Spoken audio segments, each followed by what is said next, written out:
So I know yourself and James are very keen on your recycling, so using a couple of bars for making worm roosts. Yeah, well, they're a great scale for us, really. You can have smaller worm roosts for more of a home scale, but for us this works great. We've built them on a slight angle with the plug hole at the lower end, and then we would just fill with gravel and then a layer of this landscape fabric, and then we just filled it with manure. And then we bought 2 kilos of tiger worms, and we've split them between these 2 baths, and they feed on the manure. And then that means you get the liquid. Yes, exactly. So we take that, collect in a bucket, and we dilute it 10 to 1 and use it as a liquid feed.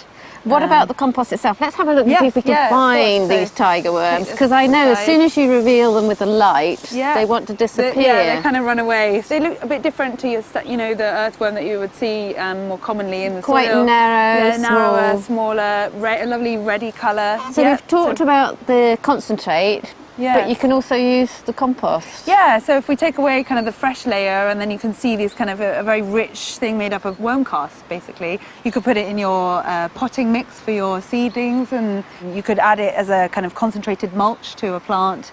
So that's great. And also another use, we haven't done it with ours yet, but they multiply obviously with all this food. So they could be a great feed for the chickens. Or you could give them to somebody else to make their own. Or we could give them to someone else, slightly less gory. Yeah. Brilliant. Shall we put it back? Okay, yes.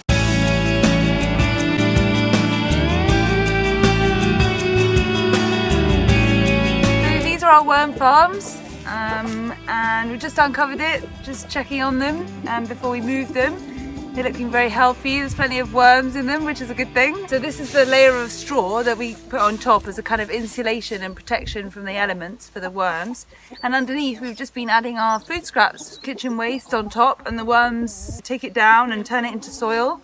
We have a small bucket at the plug hole. There's a layer of gravel on the bottom, and so any liquid that's produced drains through the gravel and out of the plug hole and goes into this bucket, and we call that worm juice. We use it as a fertilizer, a plant food, and that can be diluted quite a lot. You can just water your plants with it. And they're actually called tiger worms. You can order these online, and we got 2 kilos of them, which turned out to be quite a large amount, but they seem to have balanced themselves out. And they're specifically the type of worm to feed on decaying organic matter. So this is really a great small-scale composting system. You could use this in a back garden as well.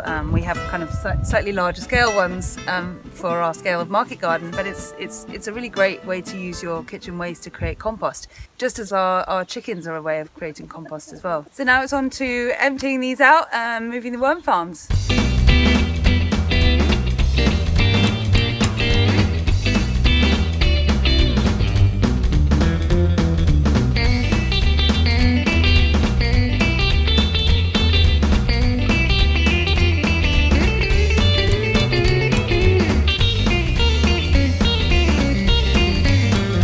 The way that we've designed these worm farm bathtubs, like Rosa was saying, we've got some gravel in the bottom of each bath as drainage, but we've put a piece of landscape fabric on top of that gravel so that when we're doing like we are just now, which is digging out the worm casts, we don't end up getting a shovel full of gravel as well. So we're going to just keep this vermicompost in the wheelbarrows just now. We'll probably take a couple of shovels worth and inoculate our compost heap that we're going to be making today with this.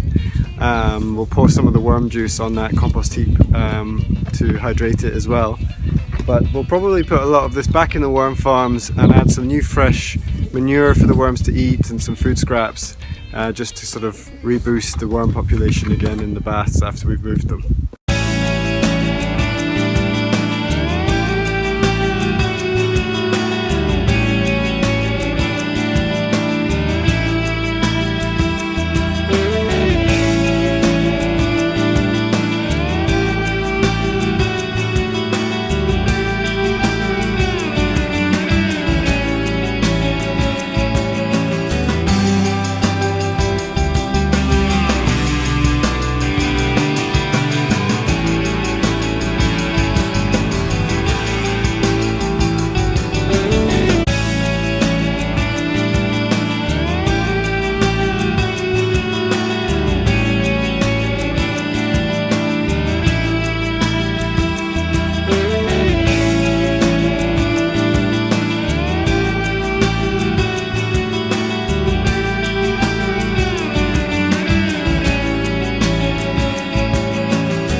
Alright, that's us moved the worm farms relatively successfully. Quite heavy work. And sorry love, on you go. And we've put a little bit of the worm farm soil mixture, including obviously the tiger worms, back in the baths, and we'll put some fresh material in there for the worms to start eating. And the rest we're going to keep in these wheelbarrows, and we're going to add to the compost heap that we make with whatever we take out of the chicken run.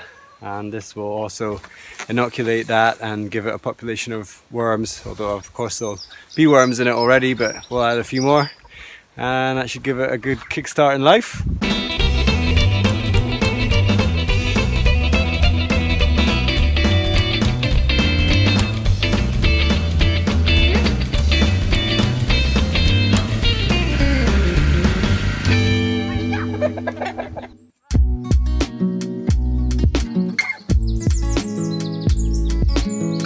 Thanks for watching, everyone. If you want to watch more, then please do head over to our YouTube channel, where you'll find full-length vlogs and other tap shorts.